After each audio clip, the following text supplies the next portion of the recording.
fact, I learned from Don Giussani, from reading his works, that God is much bigger than our knowledge about him. And the shortest way to God is man.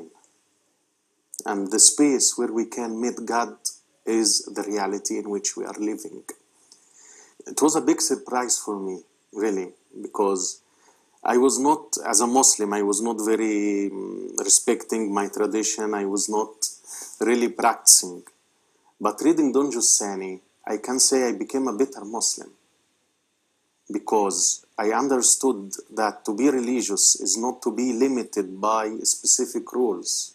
Every person, every man is a unique presence. Each man has a possibility to have his own encounter with God. And each encounter is adding to the human knowledge of God.